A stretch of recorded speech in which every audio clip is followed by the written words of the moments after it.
What made Charlotte Mason craft her curriculum around the subject of history? Why is this subject important for today's students?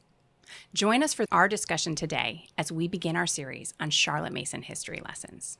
Equipping rising learners, inspiring thinkers, Climbing Higher Math illuminates the path up the mountain of math with live, asynchronous, and self-paced courses. With Captain Ideas as trailblazers and instructors passionate about the beauty of math as trail guides, every step leads to fresh discoveries and growing confidence. Visit climbinghighermath.com.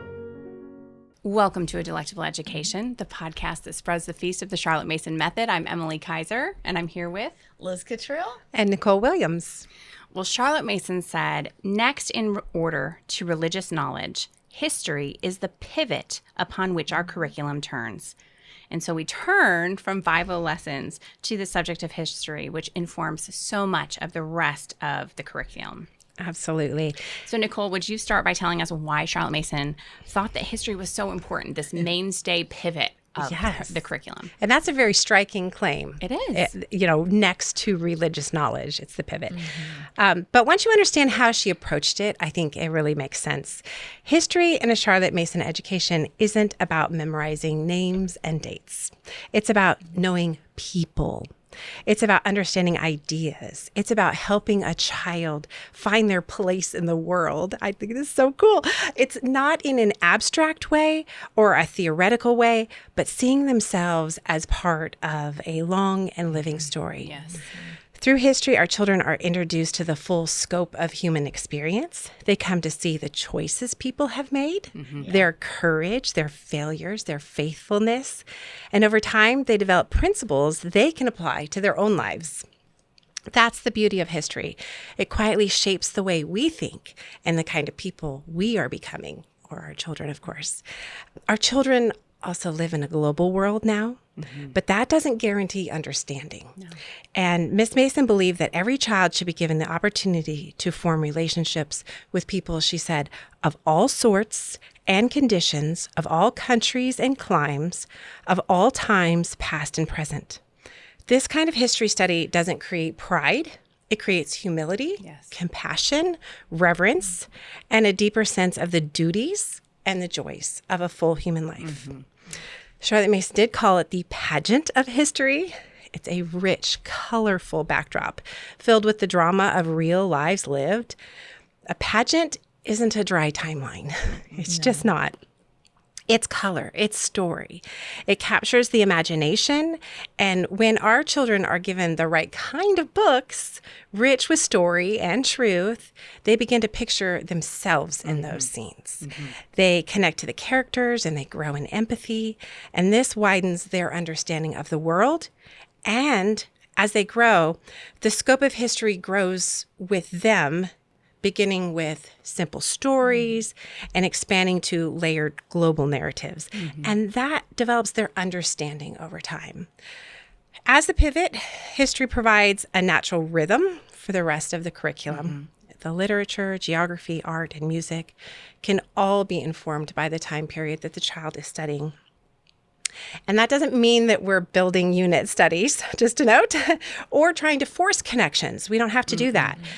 It simply reflects what Miss Mason called the natural and inevitable coordination of certain subjects. Yes. When a child reads a poem written during the same era, they're studying in history. They start to hear the voices of that time more clearly. But we do have some hints in this section we've been reading in Volume 6 about when things came in. But you have done so much research in this area and really had many things come to light. Yes, I still remember when I was poring over all the programs. I mean, it's been 10, 11, 12 years ago now. Yeah. And literally feeling like I audibly heard the Hallelujah chorus. It all just locked into place and I could see her big picture. Right. So here especially, I think we see the lack of details in volume 6. And I remember struggling for years, and it wasn't until we had the digital collection that we had that whole scope of programs of her curriculum, what she did, that we could really put it all together. We were all kind of fumbling in the dark, trying to make sense of these little clues and hints. And we had a couple programs here and there, but we didn't see that whole big progression of a child's education. So once we did, that just helped narrow it in. Yeah, we got all of those details, and then we were like, she's not told us anything wrong. It just was lacking the whole picture. Right? Exactly. So as we began our podcast, actually, it was right at the same time, we set out to answer, what does Charlotte Mason history look like? We kept hearing conflicting things, and people had very strong opinions because we know this is such an important subject, right? We had just those little glimpses, but we were still left. How is this applied? What do we do, especially as Americans or any other context other than her British children? What do we do? So in order to develop an understanding of one's own place in history and to begin having an informed patriotism, which she talks about, Charlotte Mason's students continually study the history of their own country. That may seem odd. Like, what? We don't want to have this narrow scope, but that helps put our country into perspective. And when we have a deeper, we don't just get the glorified, simple stories, right, of the heroic times. We get the good, the bad, and the ugly. And we can really see the trajectory of men's thoughts. And I'm using men in the human term here, men and women. So Form 1B, that is the first year of school. We call it first grade here in America. They start with the earliest history of their country. Charlotte Mason called this the heroic age, because she said it was best suited to the children because the story moves on broad, simple lines. This is the time before we have a continuous chronological written record of everything that's going on in our country. We have maybe some isolated stories. There's periods of darkness. We don't know what's happening everywhere in the country at the same time. But this is the thing I think is most misunderstood. This is not just a collection of hero stories, right? Charlotte Mason was adamant that this is a consecutive chronological study. We're not jumping around here and there. We are talking about the earliest history of our nation, and that it is read in a consecutive way.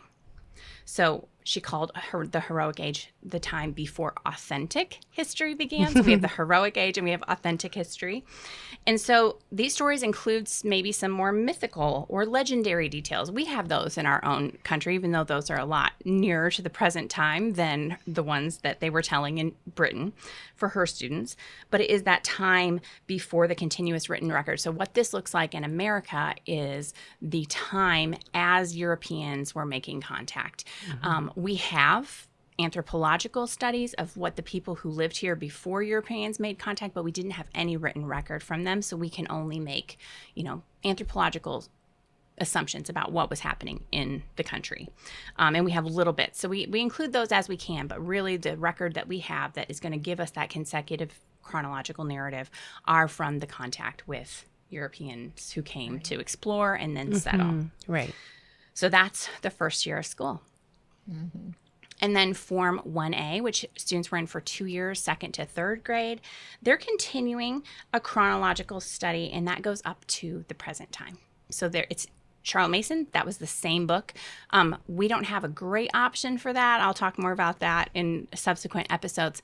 But in her school, that was just the first part of the same, we would call it a history spine, or the same book that looked at the whole history of the nation. So it's not isolated tales. Right.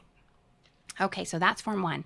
Then as they move into Form 2, so this is the upper elementary years, they're in Form 2 for 3 years. The first of those years, they're going to have a deeper look at their country's history, starting again from the earliest recorded history through the present.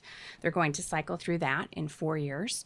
And they're going to add a second stream of history. Now, we've come up with this name stream because it's just something we see that's descriptive of what Charlotte Mason did. She had multiple... It's the flow. Yeah, it is. It's in that there's 3 streams ultimately moving side by side.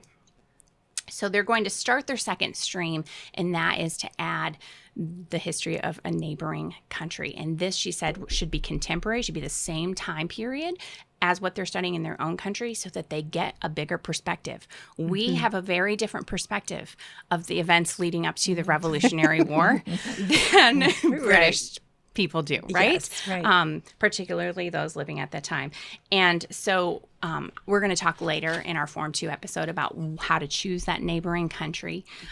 But in a nutshell, it is a country that has strong cultural and political significance. So in England, that was France, even though there were much closer countries, even on the same island, there were some distinct countries at the time.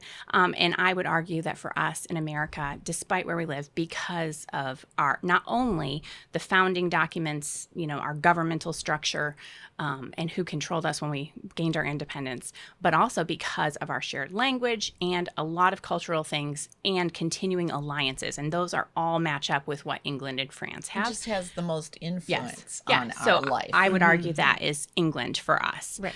It's not our closest neighbor like Canada or Mexico. They have a very similar history of exploration and exploitation, by people coming here. But all of those things go to make our neighboring country. And they can start that first year with the earliest history of that country. And that's the only departure from studying those things hand in hand at the same time. So that's an option. You don't have to, but it's a good option. So then in Forms 2A, which is 5th and 6th grade, the upper 2 years of that form, through Form 3, they're continuing that 4-year cycle through their own country's history. And then they're definitely lockstep contemporary chronological history of their close neighbor's country. But they add in a third stream, and that is the study of ancient history, which of course cannot be contemporary with our modern stream. And it's a cultural look. So she would look at different cultures in the ancient Near East, and then the culture of Greece, and then the culture of Rome, for example, instead of like trying to cut a sliver of time across all of those cultures. So we get a bigger picture of their scope. And then as they move into Form 3, they're even adding current events. So not only are they getting their modern time, which could be as long ago as 1,000 years, and their ancient time, they're also getting the very current present day history that is being made right now. So then as they move into high school, as we call it in America, Forms 4 through 6, they're going through their last rotation of history. And Form 4 is what we would say 9th grade. Form 5 is 10th and 11th. Form 6 is 12th grade. They advance on to more stiffer books, which Charlotte makes, we look at the easier books that she used and think they're pretty stiff. But for her students, they were even much stiffer, a look at their own country. So now we're getting into motives and ideas and really wrestling through those things that make the events happen.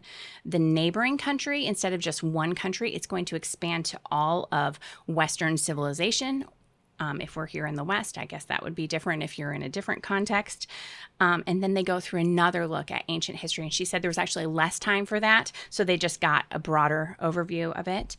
And then they continue their current events. So really it's 4 streams of history going hand in hand. But yeah, so overall I've hinted at it, but there were 3 4-year rotations overall. But it's a total of an 8-year history cycle. And I think this is something that's not recognized broadly. We get questions about this all the time, but that ancient stream is 4 years, and it's stacked on top of the 4 years for the modern stream, and they have to go in lockstep, because when you get to the end of your modern stream, you're at the beginning of where your modern stream picks up. And so you're ready to cycle back, and it's a seamless chronological flow over 8 years, but we cover it every 4. So the ancient ends up where the modern begins the following year. Exactly. Right. So again, Charlotte Mason lays this huge emphasis on chronologically progressive work. That is the underlying fundamental principle of history studies. So we aren't picking and choosing what time period our kids are most interested in. If we're jumping into this, we might want to start at the beginning, but we had just studied maybe the 19th century. We need to move forward. We need to continue the 20th century into the present, because that chronology, until we get to the end of the current time, and then we cycle back, that helps give them that vibrant understanding of the pageant of history. If we're jumping all around, you're going to be like me when I started organizing the library and going, did that happen in the 1800s? Yes. When was the Middle Ages? We just don't have those things. So I know this is probably as clear as mud from this very general thing that I have. And we have diagrams on our website that we've had for the last 10 years. But I have just recently made a video showing how your one child and then subsequent children move through the forms. And that will be linked in the show notes. Great.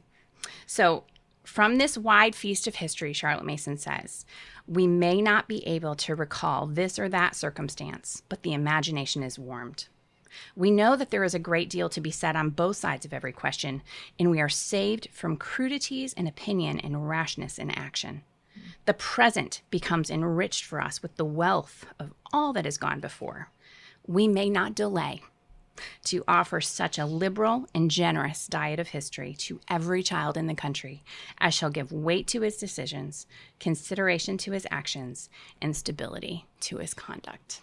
Wow, that's so wonderful. It is. And it's really common for us to not have ourselves had a chronological approach to history in our own education. It was often really piecemeal at best and inconsistent and scanty, which is why Emily got lost. We just also had very superficial Yes. knowledge about anything. So in our desire to improve this understanding for our own children, and give them a better sense of the sequence of the centuries, we naturally think we should always start at the very beginning, right? And that is fine if you only have one child to consider. But suppose you're starting with older and younger children all together.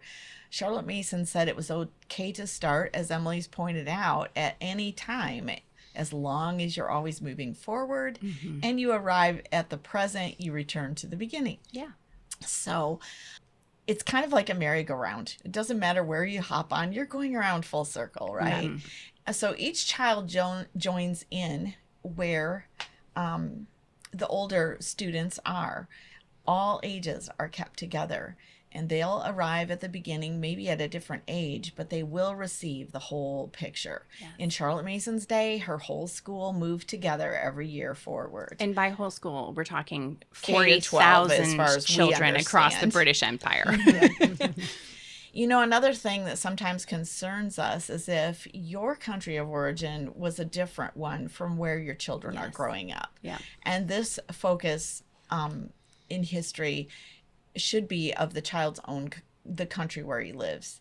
But other nations' histories can be studied a bit as they come into the geography lesson, or they're going to be encountered when that country has events that involve the country that were being studied in school. So it can also be studied, another country's stream of history, perhaps. As a family, you could do it outside of regular lessons if you want to. Or when a student is older and has a lot more interest in the parent's country of origin, they could study it. But Charlotte Mason really thought that a superficial glimpse, and I think you touched on this, of everything left us to make unfair judgments when a better grasp of the history of our own culture can give us more appreciation of the scope and the complexity of other cultures. Yeah. So to learn one thing well now prepares us to want to know other things well and not be satisfied with little tidbits. And when we value our own rich history, we can comprehend how much other people groups in the world, other cultures, value their own struggles and accomplishments and heroes. Yeah, and I think that is another benefit of these streams. It's not just even the one neighboring country that expands to Western civilization. We get the ancients, which are generally living very different than we are today. Yeah. And I think that helps expand our purview. Full picture. Yeah. Well, we'll be right back. We all want our children to have godly character, but sometimes the formation of that character can feel unclear and even bewildering. Charlotte Mason observes that while the conscience is given to us by God and serves as judge over the human heart, it has one major fallibility: it must be instructed. Aside from the indirect instruction found in books and everyday life, Miss Mason also proposed regular weekly short talks for this purpose. These talks are meant to spark conversation between parents and children outside of a time of discipline or a moment of weakness. But coming up with such short talks can be a daunting task. In the Short Talks collection, qualities from Miss Mason's 4th volume, Ourselves, are arranged with a corresponding image into a beautiful 5x7-inch card that can be displayed in your home throughout the week, serving as a visual reminder of what you have talked about together. This easy-to-use, simple resource provides rich opportunities for connection, discussion, and growth in a positive atmosphere. Digital copies are available through A Delectable Education's Teacher Helps, and for the very first time, physical kits can be ordered via the Etsy shop Short Talks collection. You can find more information at www.jessicalawlerbecker.com. Thank you for joining our discussion today. You may like to go back and listen to our earlier episodes on history, particularly episodes 11 and 12, and you can find links to those as well as our resources for the Charlotte Mason History Rotation in the show notes. As we continue to discuss the Charlotte Mason curriculum this season, we invite you to read along with us in Chapter 10 of Volume 6. We have created a reading plan or schedule for you to keep up with us. Next week, we will be looking at the specifics of history lessons in Form 1, grades 1 through 3, or early elementary school. And we hope you'll join us as we continue to spread the feast of the Charlotte Mason method. If you benefited from this conversation, please like and subscribe. We hope our discussion serves to equip and encourage you as we seek to explain the Charlotte Mason method. You can find the show notes in the video description or by visiting adelectableeducation.com/episodes. There, you'll find the links and quotes we mentioned in today's episode. We are so grateful for our loyal Patreon supporters who help make this show possible. If you'd like to partner with us in our work here at A Delectable Education, you can join our Patreon community and receive exclusive and early content as our thank you for your monthly support. Find out more at patreon.com/adelectableeducation. Thank you for joining us today. We'll see you next time.